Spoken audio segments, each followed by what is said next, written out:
বন্ধুগণ, যখন খেতে কোনো কিছু ইচ্ছে না করে তখন ঘরে থাকা আটা দিয়ে ভীষণ মজার একটি নাস্তা রেসিপি আপনাদের সঙ্গে শেয়ার করলাম। আর এটা বানালে সিঙ্গারা চপকে সরিয়ে রাখবেন। খেতে কিন্তু ভীষণ মজাদার আর কম তেলের মধ্যে এটা রেডি করা হয়।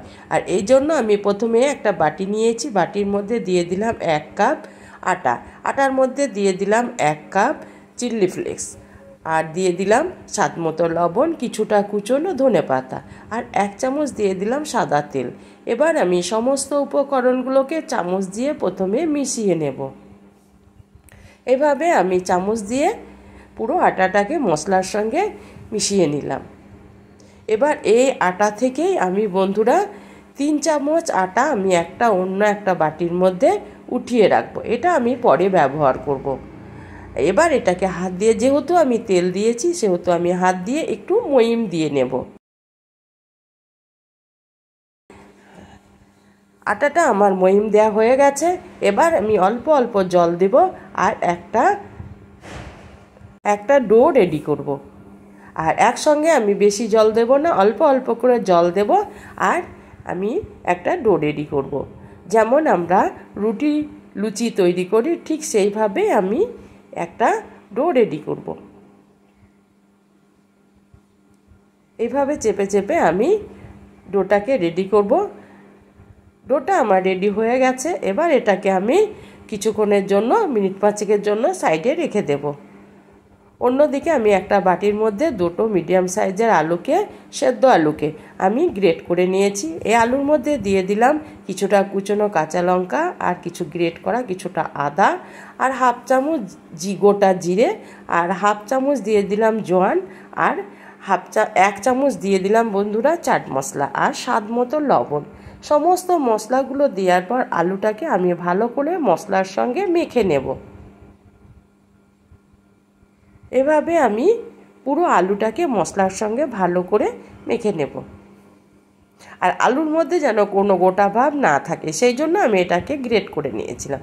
এবার যে আমি আটাটাকে তুলে রেখেছিলাম সেটাকে আমি অল্প অল্প জল দেব, দিয়ে আমি একটা পাতলা বেটার রেডি করব।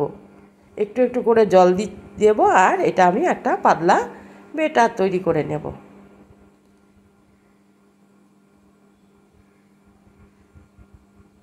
এবার আমি এখানে দিয়ে দেব 1 চামচ সাদা তিল। তিলটা দিলে নাস্তাটা হয় কাঞ্চি, খেতে কিন্তু খুব মচমচে মজাদার। ওটা আমি সরিয়ে রাখলাম। এবার আমি যে আটাটাকে ভিজিয়ে রেখেছিলাম সেটাকে আমি ডোটাকে একটু মেখে নিলাম। তারপরে আমি কিচেন স্ল্যাবটাকে পরিষ্কার করে আমি রুটিটা একটা গোল ডো রেডি করলাম। এবার আমি একটু আটা ছড়িয়ে দিয়ে একটা বড় রুটি তৈরি করে নেব। আর ভীষণ মজাদার এটা একটা নাস্তা রেসিপি। এটা থাকলে আপনার সিঙ্গারা চপের দরকার হবে না।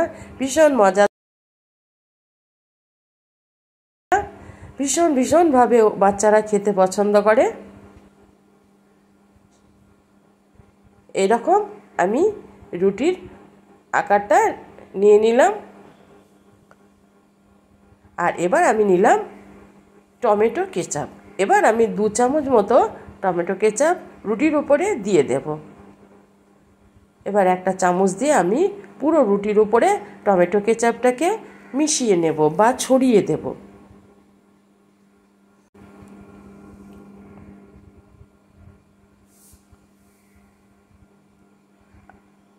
আমার টমেটো কেচাপটা মেশানো হয়ে গেছে বা ছড়ানো হয়ে গেছে। এবার আমি এখানে দিয়ে দেবো যে আলুটাকে আমি মেখে রেখেছিলাম মশলা মাখিয়ে, সেটাকে আমি চামচে করে এই রুটির উপরে দিয়ে দেব। এবার সমস্ত আলুটাকে আমি রুটির মধ্যে ছড়িয়ে দেব এইভাবে।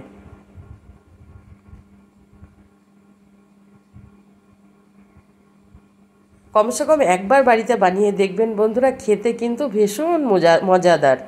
এবার আমি কিছুটা পেঁয়াজকে কুচিয়ে রেখেছিলাম সেটাকে এই আলুর উপরে আমি দিয়ে দিলাম। আর আমি এখানে দিয়ে দেব কিছুটা কুচনো ধনেপাতা। আর আমি একটা চিজের কিউব নিয়েছি, এর অর্ধেকটা অংশ আমি নেব। এখানে অর্ধেকটা অংশকে আমি এই রুটিটার উপরে এইভাবে আমি গ্রেট করে দেব। এর ফলে ভীষণ মজাদার টেস্ট আসবে। পুরো অর্ধেকটা চিজ আমি এই রুটির উপরে গ্রেট করে দেব। আমার গ্রেট করা হয়ে গেছে। এবার আমি রুটিটাকে ফোল্ড করে নেব। এইভাবে আমি দুটো ভাঁজ দিয়ে নেব।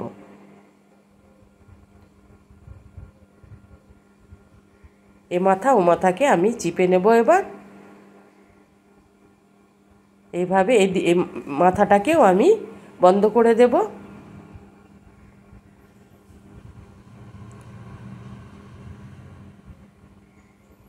এবার আমি হাত দিয়ে, যদি আপনার ইচ্ছা হয় বেলনা দিয়েও একবার বেলে নিতে পারেন হালকা করে, আমি হাত দিয়ে এটাকে চ্যাপ্টা করে নেব। এভাবে আমি চ্যাপ্টা করে নিলাম। এবার আমি একটা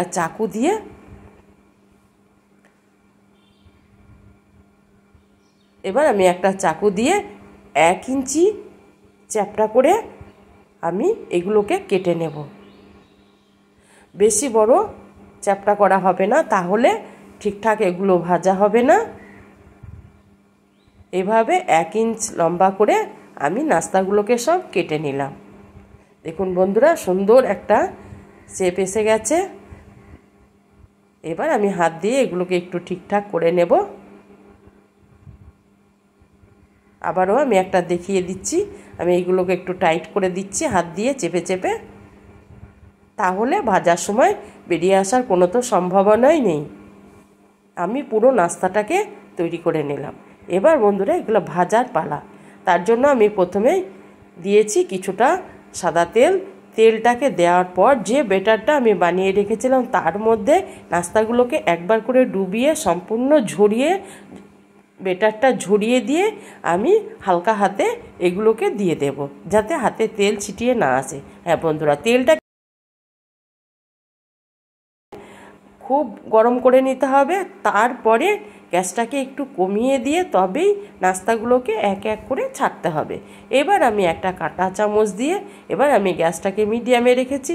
এবার এগুলোকে কাঁটা চামচ দিয়ে ঘুরিয়ে ফিরিয়ে ভেজে নেব বাদামি কালার করে। যেহেতু এটা আটার একটা রেসিপি, সেহেতু এটা ঠান্ডা হলে অটোমেটিকই লাল কালার এসে যাবে। সেহেতু পুরোপুরি লাল করে ভাজার কোনো প্রয়োজন নেই। একটু বাদামি কালার এলে আমি এগুলোকে উঠিয়ে নেব। আর গ্যাসটা এখন বাড়ালে হবে না, তাহলে উপরটা ভাজা হয়ে যাবে, ভিতরটা কাঁচা হয়ে থাকবে। মিডিয়াম আঁচে এগুলোকে ভাজতে হবে। এইভাবে ঘুরিয়ে ফিরিয়ে আমি এগুলোকে ভেজে নেব, যাতে পুড়ে না যায়।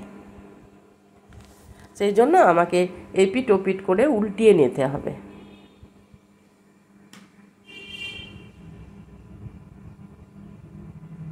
এই দুটো প্রথমে দিয়েছিলাম, এর দুটো বাদামি কালার এসে গেছে।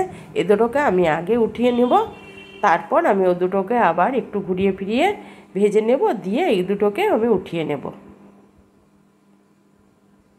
এই দুটো আমার বাদামি কালার আসতে শুরু করেছে। এবার এই দুটোকে আমি তেল থেকে উঠিয়ে নিলাম। এবার বাদবাকি যেগুলো আছে সেগুলোকে একইভাবে আমি ছেড়ে দিলাম। এবার আমি এগুলোকে ঘুরিয়ে ফিরিয়ে কিছুক্ষণের জন্য লাল করে ভেজে নেব।